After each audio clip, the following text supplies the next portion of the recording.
मुख्यमंत्री जी की तस्वीर आई प्रयागराज से, कूड़ा भी साफ करते हुए और झाड़ू भी उनके हाथ में थी, ग्लव्स भी थे और कैप भी उन्होंने पहन रखी थी और ड्रेस भी पहन रखी थी, खाना भी खाते दिखाई दिए, लेकिन उन सफाई कर्मचारियों के साथ इंसाफ नहीं हुआ। और जो सबसे ज्यादा गंदगी में रहकर काम करते हैं, हमारा आपका सबका मल उठाते हैं, कूड़ा उठाते हैं और पूरे प्रदेश को देश को स्वच्छ रखने का काम करते हैं, तो ऐसे लोगों के साथ इंसाफ करते, कम से कम उनकी संविदा बहाल कर देते।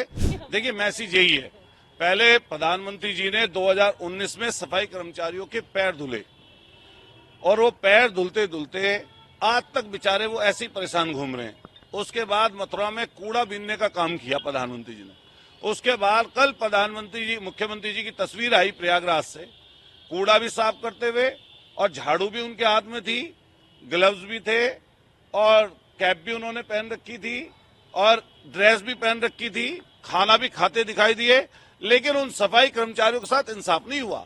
अगर उनके साथ इंसाफ करना चाहते हैं तो जितने रिक्त पद हैं उत्तर प्रदेश में, उन रिक्त पदों पर सरकारी कर्मचारी के रूप में सफाई कर्मचारी जैसे पहले रहा करते थे, ऐसे उनकी रिक्तियों को भरने का काम करे सरकार।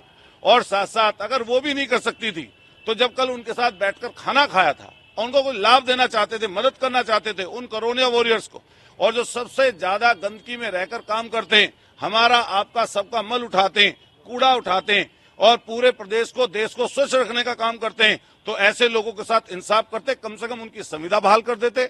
संविदा भी बहाल ना करते तो जो ठेकेदारी प्रथा चल रही है आजकल, वो ठेकेदारी प्रथा से लोगों को रखा जा रहा है, 10-10, 12-12 हजार रुपए की नौकरी करने के लिए मजबूर हैं, उनका भी परिवार है, तो कम से कम और कुछ ना करते तो डायरेक्ट सरकार से पैसा उनके खाते में डालने का काम कर देते। मैं फिर कहना चाहता हूं, सफाई कर्मचारी की दुर्दशा है, वो बहुत परेशानी दिक्कत में है, उसकी व्यथा को जानना चाहिए। अगर जानना है तो उनके घरों पर जाकर उनके परिवार के लोगों से बात करके देखिए कि 10 से 12 हजार रुपए में किस तरीके से उनका परिवार चल रहा है। अच्छा ये बताइए, तो मेरा तो पद छोटा है, मान लिया मुझे, तो मैं तो विधायक ही हूं अभी, और वो भी विपक्षी पार्टी का, तो प्रधानमंत्री तो बहुत बड़े पद पर हैं, वो तो पैर धुल रहे थे, पैर धुलते हुए तो हमारी किसी की फोटो नहीं आई होगी। प्रधानमंत्री जी की तो सफाई कर्मचारियों की पैर धुलते हुए फोटो हम लोगों ने देखी, प्रधानमंत्री जी की तो हमने कूड़ा बीनते हुए फोटो देखी, हमने कल मुख्यमंत्री जी के हाथ में झाड़ू देखा। क्या वो ढकोसला कर रहे थे सब? अगर वो ढकोसला कर रहे थे तो वो तो झूठ के लिए कर रहे थे। मैं तो एक मांग कर रहा हूं, उस मांग को माने।